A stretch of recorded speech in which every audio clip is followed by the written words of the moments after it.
Yo guys, before we really start this one, I just want to say Rogue Company is now free to play anywhere, any console, anything. You can play Rogue Company for free now. So make sure you hop on whatever console you play on and download it and get to playing right away. Alright guys, for this one, I'm excited to announce my first ever official video on the new Rogue Dahlia. And today, with her release, I wanted to break down her passive ability and talk about what rogues would be the best to link up with.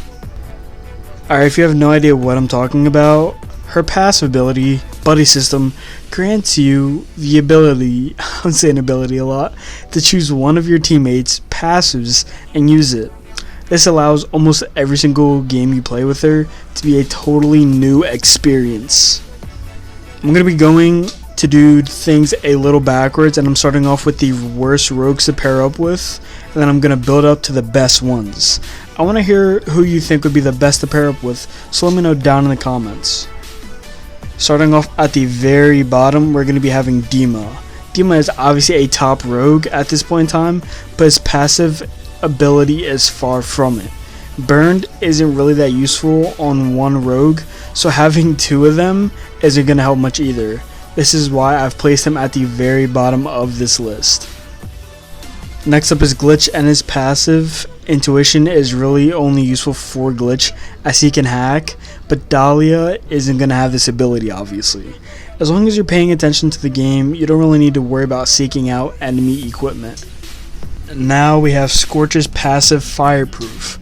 This one has a little bit more usefulness in game as people run into incinerated grenades, and obviously Scorch has her own overheat ability, but at the same time the grenade damages slowly enough to where you're able to get away from it fairly easily, and it doesn't do enough damage to where you'll need to run this.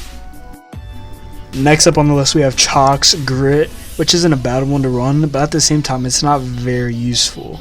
The best thing you'd gain from this one is just the ability to roll while downed, which you can use to get behind cover or something, but once again it's not really that useful. Moving on, we have Vise Leaching Poison, which is useful, but we don't really know how it'll work in game yet, as this one's kind of specifically made for Vi.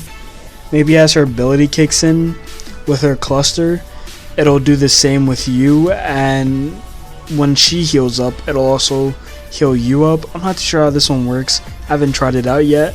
This one's in the middle just because I don't really know how it works. Next up we have Immunity from Anvil, and this one isn't bad whatsoever, as you're immune to barbed wire, EMPs, and all of that. This one doesn't have any downsides, but at the same time there's just ones that are much better picks, which is why this one is not at the top. Marching on forward, we actually have Talons of Maglev, and the ability to pick up things like C4, weapons, and all that from far ranges is an obvious advantage, so while it isn't the best in some instances, it certainly is not the worst. Going on to the next rogue, we got Underground from Ronin, and this one allows you to avoid any detection on the map. Giving your opponent less information is an obvious plus, especially when you and Ronin both have this ability.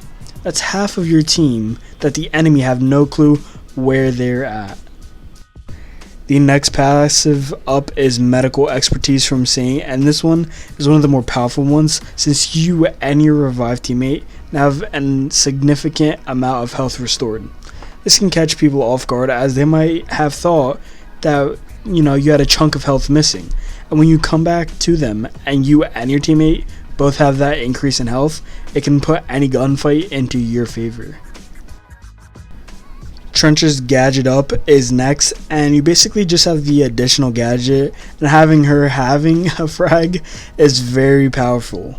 I don't think anyone's going to be running two smokes, but hey, you do you. And next up we got Recharge from Dallas, and this one is such a game changer in my opinion. With you and Dallas having this, along with his target finder and your ability to revive teammates from long distances, you can allow you two to pair up and play super aggressive. Now we have Grievous Wounds from Phantom, and this one is going to be nasty when playing aggressively or holding a point. Essentially, when damaging an enemy, their health regeneration completely stops for a small period of time, and not only do you have this, but the Phantom on your team also does. Finally, at the very top of this list, we're going to have Lancer's Elusive. Being able to roll and reload your weapon is just amazing, especially with her running her SMG. The top 3 can be interchangeable depending on how you play, but overall the order is from worst to best for who you should be linking Dahlia with. Let me know in the comments your top 3 rogues to link with. I'm just curious to know.